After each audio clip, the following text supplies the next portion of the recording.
Hello, here is the news at this hour from Tstv. I'm Kende Durutilu. Here are some major headlines. 100 billion naira private bond will help Oyo residents. Stop hating our government, Oyo Commissioner tells APC.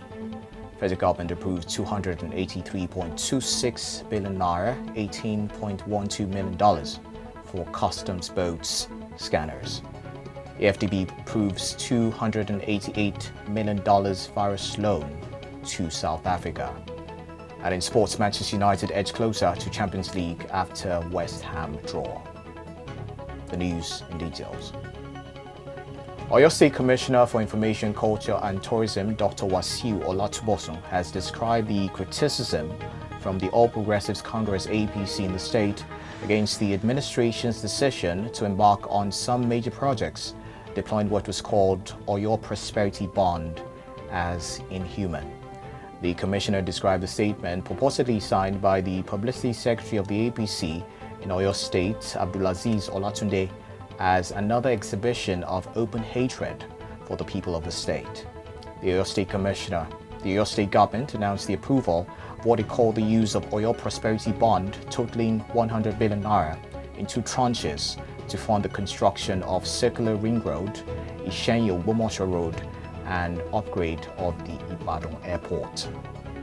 The commissioner in his statement said the Ibadan Circular Ring Road upgrade of Ibadan Airport and the development of the dry port are for the promotion of commercial activities in the state, whereas the APC administration could have done it when it was in power, but instead decided to emulate the slave driver approach which turned the people against it. Oyo State government has called on the wives of local government caretaker chairmen and women at large to support the fight against the rape and illicit acts on the girl child. The State Commissioner for Local Government and Chieftaincy Matters, Honorable Mrs. Olufunmilayo Orishade, made the call on Wednesday during the meeting of the chairpersons in Ibadan Zone held at Mapu Hall, Ibadan Southeast in Ibadan. Mrs. Orishade said there was the need to combat frequent rape cases in the state, adding that wives of council chairmen must be enlightened about the situation. Also speaking with newsmen after the first phase of the meeting, the Algon chairman and caretaker chairman, Ibadan Southeast Local Government, Honorable Emmanuel Alawude, revealed that the meeting would enable women at the grassroots to be sensitized on the need to be vigilant and give the wards proper care. Meanwhile, the Federal Executive Council on Wednesday approved two contracts totaling 283.25 billion naira and the foreign component of $18.12 million. The Minister of Finance, Budget and National Planning, Zainab Ahmed, disclosed this to State House correspondents at the end of a virtual meeting of the Council, presided over by the President, Muhammadu Buhari. It was reported that the first approval was for the revision of a contract that was previously approved by Council in 2018 for the supply and installation of 3 mobile cargo scanners that would be placed in One Port Harcourt and Tin Can ports.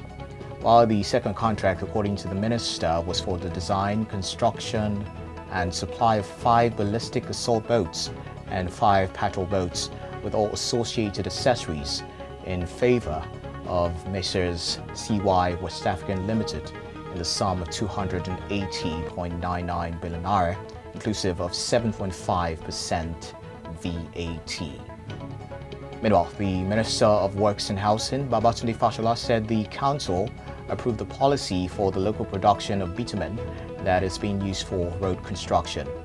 Fashola said his ministry therefore recommended the Council to approve a directive to the Ministry of Petroleum Resources and the Ministry of Mines and Steel to develop strategies to enhance, stimulate, and encourage local production of bitumen.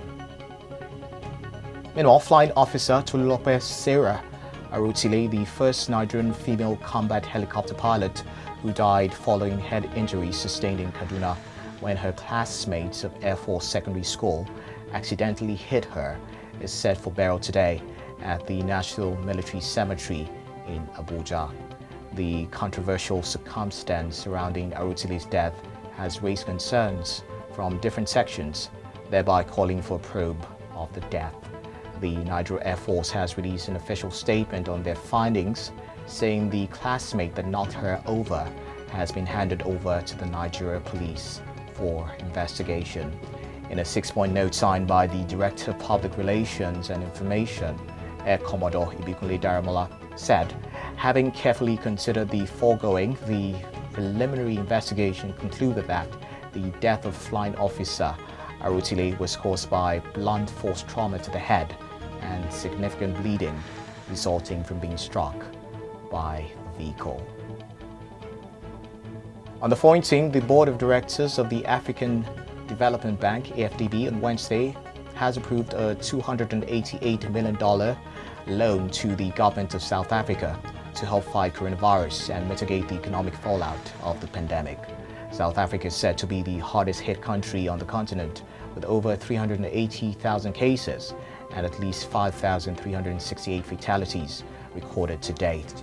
The African Development Bank said in a statement on Wednesday that the loan falls under its $10 billion coronavirus response budget and was prepared following a request from the government of South Africa. According to the AFDB, Africa's most industrialized economy is expected to contract by 6.3% and 7.5% due to the pandemic. Meanwhile, Sudan's government has on Wednesday said it will devalue its currency and cut fuel subsidies due to a huge budget deficit and an economic crisis aggravated by the coronavirus pandemic. Acting Finance Minister Hiba Mohammed said in a statement released by the government that state revenues have dropped by 40%, and this has created a huge deficit in the budget. The government must take urgent measures and change the official rate of the Sudanese pound, she added. The pound's official rate is 55 to the US dollar compared to 140 on the black market.